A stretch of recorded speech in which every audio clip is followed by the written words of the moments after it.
Wakil Presiden Gibran Rakabuming Raka menolak minta maaf dan mundur dari Wakil Presiden Republik Indonesia. Sehingga gugatan 125 triliun rupiah terhadap Gibran tersebut dilanjutkan.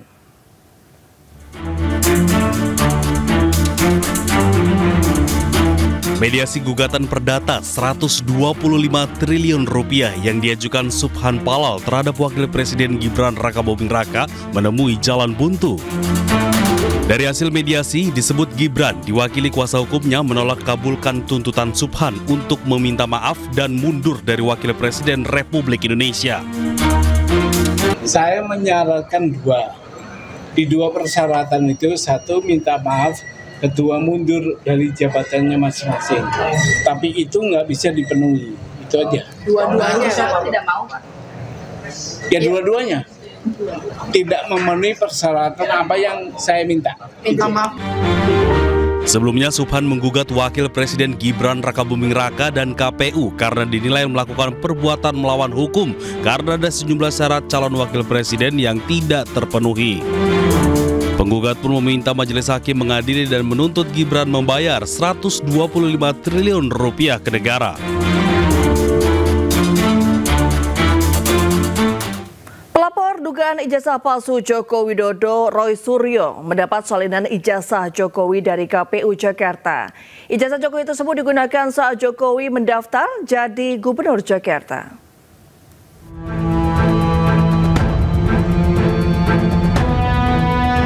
Roy Suryo dan seluruh pihak yang terlibat dalam kasus dugaan ijazah palsu Jokowi mendatangi kantor KPU Jakarta. Mereka datang untuk mengambil salinan ijazah Jokowi yang telah dilegalisir. Hasilnya, pihak KPU Jakarta telah menyerahkan salinan ijazah Jokowi seperti yang diminta oleh Roy Suryo CS. Jadi yang saya tunggu itu tinggal satu lagi, Pak. Pertanyaan tadi, yaitu adalah ijazah salinan ijazah terlegalisir tahun 2005 dan 2010. Semoga nanti kita mendengar dengan adanya tekanan publik, maka Komisi Informasi Jawa Tengah segera mengadakan sidang. Ya, alhamdulillah. Udah tadi. Udah nih. Sudah. Enggak, maksud saya gini. Ya, alhamdulillah hari ini untuk kedua kalinya kami mendapatkan salinan resmi ya dari berkas yang pernah dipakai. Kali ini adalah dipakai oleh Joko Widodo ketika mengikuti Pilkada DKI Jakarta tahun 2012 ya. Jadi ini akan menjadi bukti sangat kuat bagi kami untuk meneruskan perjuangan kami, karena apa yang ada di berkas ini adalah sama atau identik dengan yang sudah kami teliti, dan kami berkesimpulan 99,9% ini adalah palsu.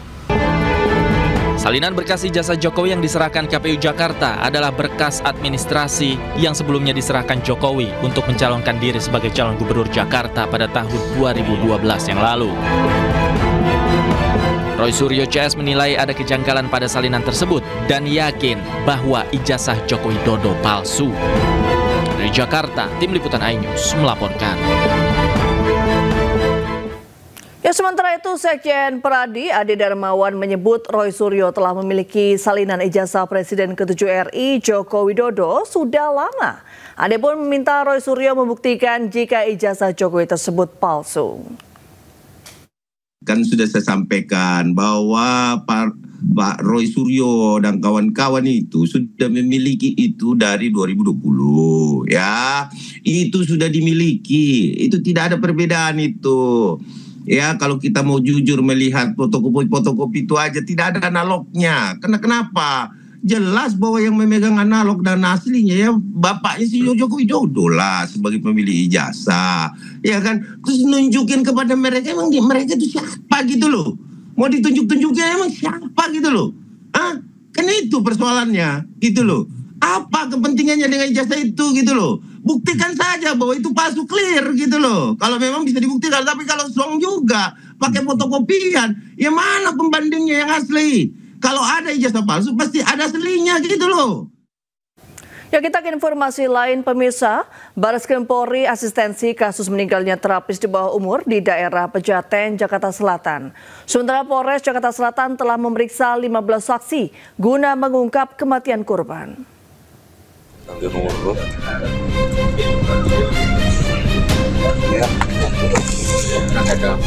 Kasus kematian terapis spa berinisial RTA di Pasar Minggu, Jakarta Selatan masih terus diselidiki polisi.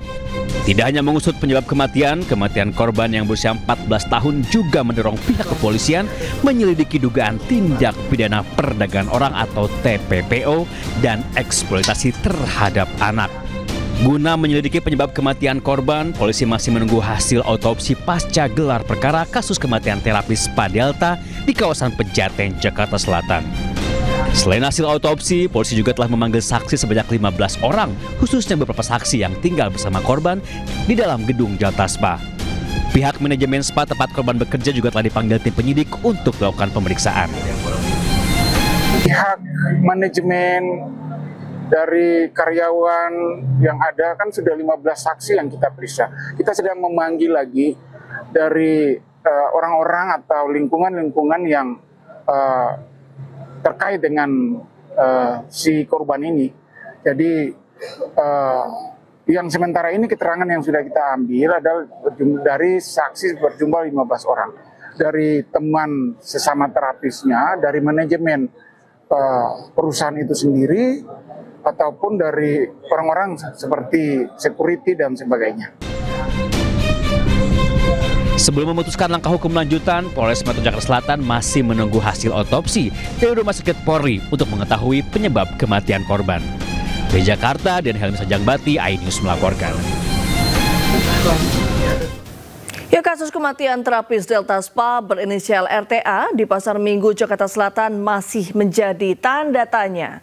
Korban yang diketahui berusia 14 tahun dan ada dugaan tindak pidana perdagangan orang atau TPPO dan eksploitasi terhadap anak.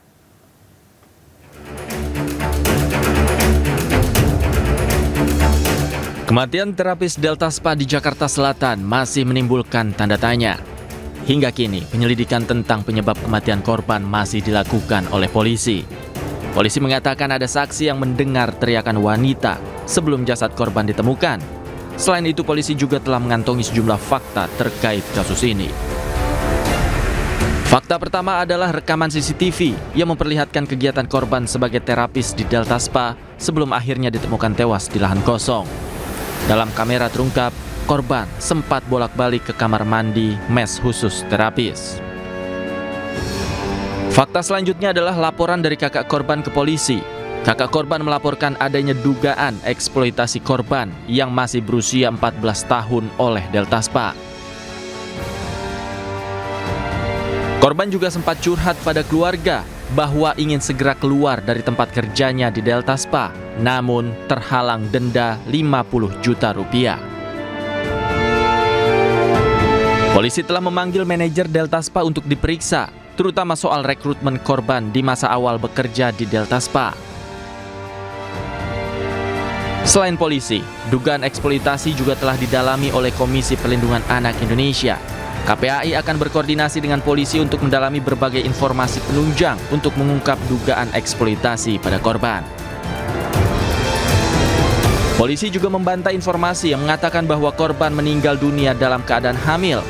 Polisi memastikan korban tidak dalam keadaan hamil saat meninggal dan ditemukan di lahan kosong. Di Jakarta, tim liputan iNews melaporkan.